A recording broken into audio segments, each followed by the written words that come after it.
Hello everyone, welcome to this video tutorial on normalization in DBMS by Simplilearn. Normalization is a very fundamental and important concept in database management. It is very crucial for any database developer or database administrator to know this topic. So let's have a look at the agenda for today's topic. First, we'll start with what normalization is, and then we'll understand what is a key in a table. After that, we'll look at the different types of keys and the different types of normal forms. So we have first normal form, second normal form, third normal form, and BCNF, which is also known as the Boyce Code normal form that we are going to discuss in this session. Alright, so what is normalization in DBMS? So the normalization theory was first explained by IBM researcher E.F. Codd in the 1970s. So in a database, a large amount of data is stored in different tables. There can be the possibility of redundancy being present in the data. So normalization aims to eliminate this redundancy from the data and ensures data integrity. Using normalization techniques, you can split a large table into smaller tables and define relationships between them to enhance the clarity in organizing data. It also removes anomalies like insert, update, and delete anomalies. In insert anomaly, the values such as null are not allowed to be inserted in a column. So a record about an entity cannot be inserted into the table without first inserting information about another entity. So for example, you cannot enter a customer without a sales order. Now in update anomaly, the data cannot be updated correctly because the same values occur multiple times in a column. And in delete anomaly, the deletion of a record generates inconsistency as it gets deleted from more than one row. Now to understand how normalization works, it is important to learn about keys in databases. A key is an attribute or a column that uniquely distinguishes or identifies a record in a table. A key could be an individual column or a combination of multiple columns. It is a very important part of relational database model. In reality, multiple tables are needed for storing the data, and those tables are related to each other as well. Now, to retrieve any specific record from a table, you need to apply some conditions. But what if there is duplicate data present, and every time you try to fetch some data by applying certain conditions, you get the incorrect result or the data? So to avoid these issues, we need keys in a table. Now keys also help to establish relationships among the tables. So here you can see we have a student table, and it has columns like the student ID, we have the student roll number, we have the student name, the city to which the student belongs to, as well as the department to which the student belongs to. So in this table, ID column is the primary key. You can also have the roll number as the primary key because this is the column from which you can identify individual record for any of the students. And here you can see department ID is called the foreign key. Just wait for a while, we'll learn about foreign keys in a while. Now let's look at the different types of keys in a database. So we have primary key, foreign key, super key, and candidate key that we are going to discuss in this video. There are other keys as well, like the composite key, alternate keys. Cool. Now let's understand what is a primary key. So primary key is a set of one or more fields or columns of a table that uniquely identifies a record in a database table. It cannot accept null or duplicate values. Okay, so here you can see we have two tables. The first is the student table, and the second one we have is the department table. So in the student table, we have columns such as the student ID, we have the roll number column, student name, city, and the department ID to which the student belongs to.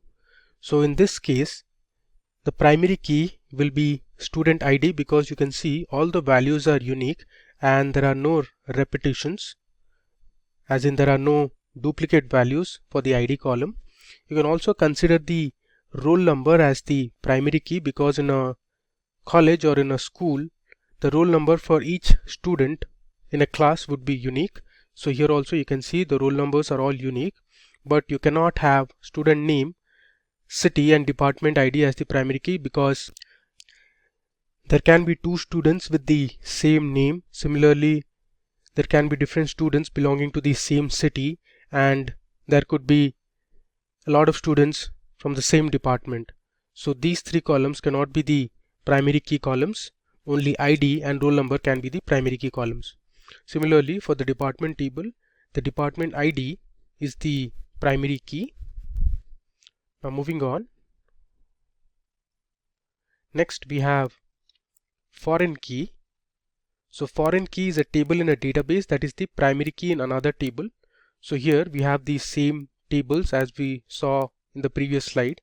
So here we have the student table and the department table.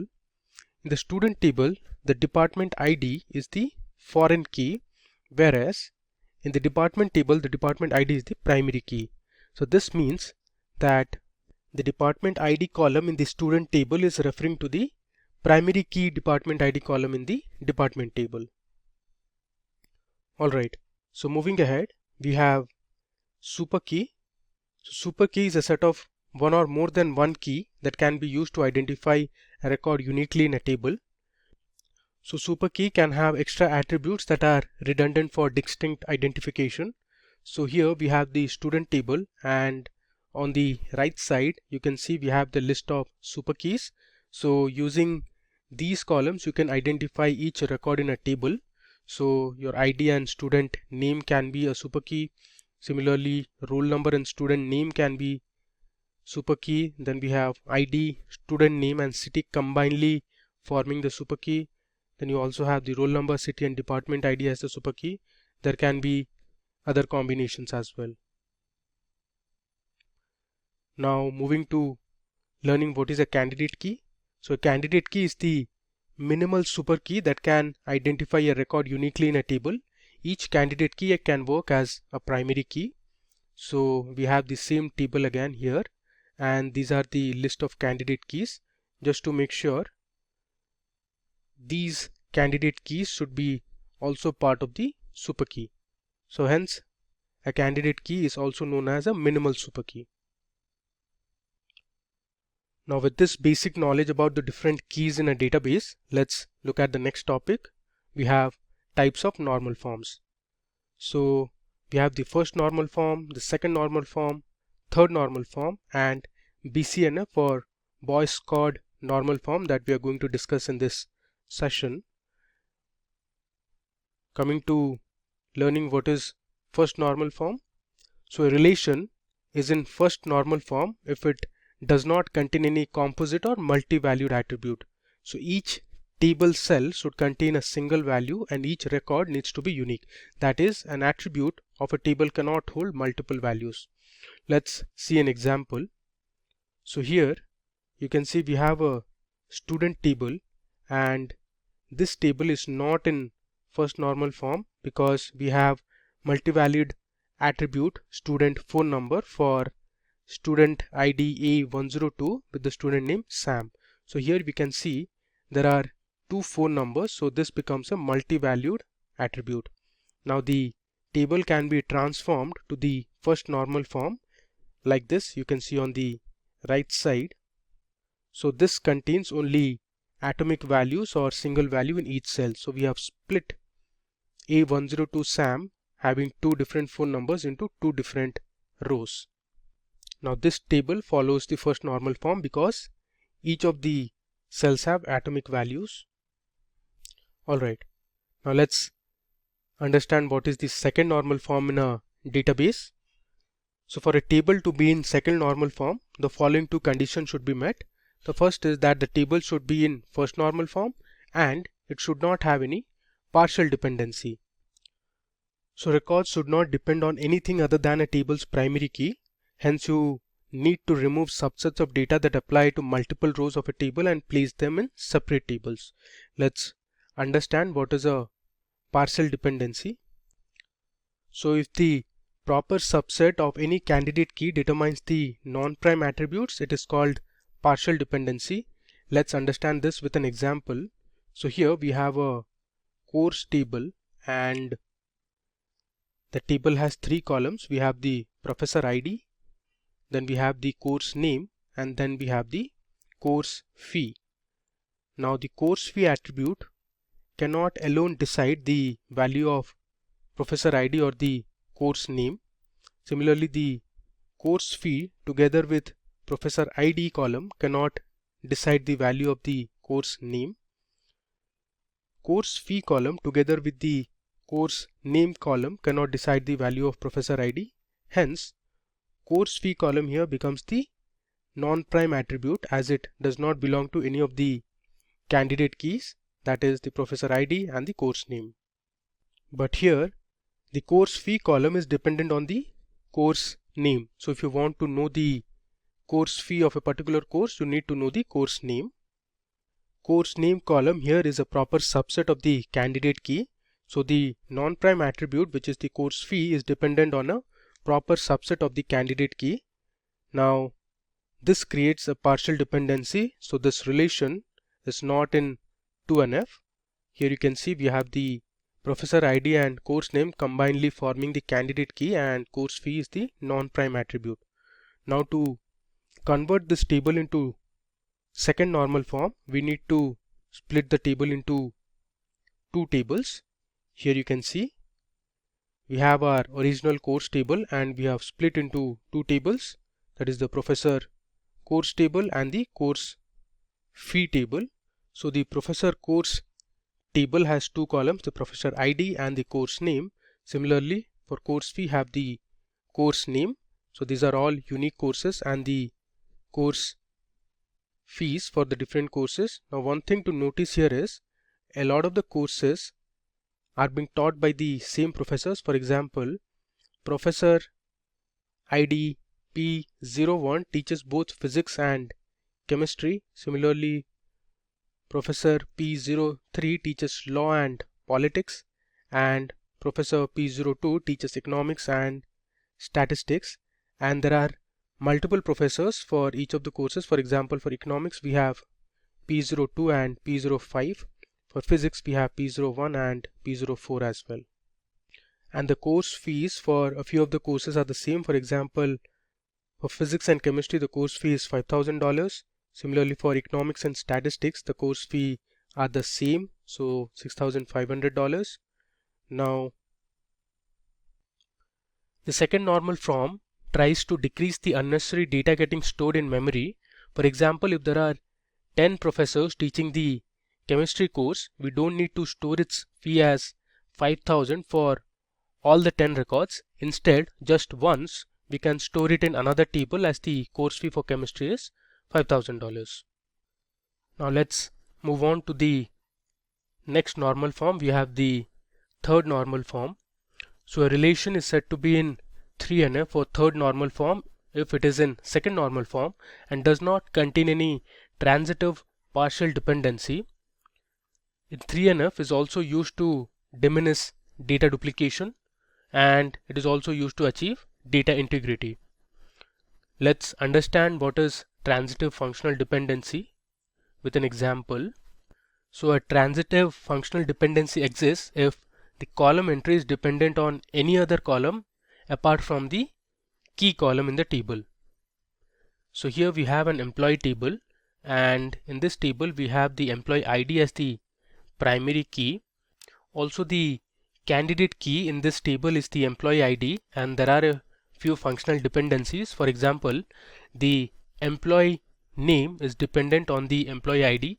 Similarly, the department name of the employee is dependent on the employee ID column.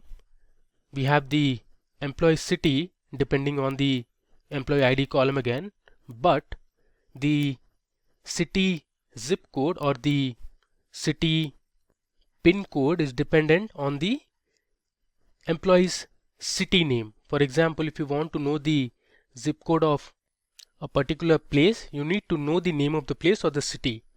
So hence your employee city zip column depends on the city column, and this leads to a transitive functional dependency. So we need to break the table into two tables for transforming it into the third normal form. Now let me show you how you can break it in the next slide. So here you can see we have the original employee table with all the columns, and now we have broken our original table into two tables with the name employee details and city details. So here your employee ID becomes the primary key and we have the employee name, department name, and the employee city. So each of the other non-prime attributes are depending only on the primary key or the candidate key here, which is the employee ID. Similarly, in this table we have only one primary key, which is the zip code, and then we have the city for each of the zip codes. Alright, so this tells us that all the non-key columns are fully functional dependent only on the primary key column. Now moving ahead to the next normal form, which is the Boyce-Codd normal form.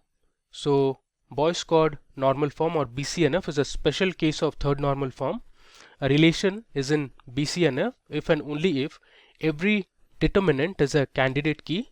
So if for every functional dependency X determines Y, here X should always be a super key. Only then the relationship is in BCNF. Now let's see an example. So here we have an employee table with the columns employee ID, the country to which the employee belongs to, we have the different departments, we have the department type and the department number as well. So here one thing to note, you can see there are two employees from Japan, that is from the same country, but these are two different employees. Now you can see the functional dependencies that exist. So to know the country of the employee, you need to know the employee ID. So your country is dependent on employee ID. Similarly, your department type column is dependent on the department column. Department number is also dependent on the department column, and to know the department you need to know the employee ID. So here your employee ID and department columns together form the candidate key. Now to transform the above table to Boyce-Codd normal form or BCNF, we have to break it down into three tables. You can see here T1, T2 and T3. So in the first table we have employee ID as the candidate key or the super key, and then we have the country. So your country is dependent on the employee ID. Similarly, in table T2, your department type column and department number columns are dependent only on the department column, and in the third table, that is T3, your department is dependent on the employee's ID. So here the candidate keys for tables T1, T2 and T3 are employee ID, department and employee ID and department together. So one thing to note is the LHS or the left hand side of each functional dependency should be a candidate or super key for the table to be in BCNF. And that brings us to the end of this video tutorial on normalization in DBMS. Let me just run through whatever we learnt. So first we looked at the basics of normalization in database management system and why do we need it. Then we learned what is a key in a database table. Then we looked at the different types of keys. So we understood what is a primary key, what is a foreign key. Then we looked at what is a super key and we listed down a few super keys for our student table. Then we understood how candidate key is related to super key, and then we moved ahead with our types of normal forms. So we explored the first normal form. So we learned here that all the values in the table should be atomic. So we broke our rows into two different rows for the table to be in first normal form. Then we understood about the partial dependency in a second normal form and how you can avoid partial dependency in a table. Then we looked at the third normal form and understood about the transitive functional dependency using this employee table. And finally we learnt about the Boyce-Codd normal form with an example. Now there are other normal forms as well, such as the fourth normal form and the fifth normal form, but in most of the cases in reality all the data integrity issues and the anomalies such as the insertion, deletion or update anomalies are resolved in the third normal form or the BCNF form. Cool. Thank you all for watching this video tutorial on normalization in DBMS. I hope this was useful and interesting. If you have any queries, please feel free to put them in the comment section below. Thanks for watching. Hi there, if you like this video, subscribe to the Simplilearn YouTube channel and click here to watch similar videos. To nerd up and get certified, click here.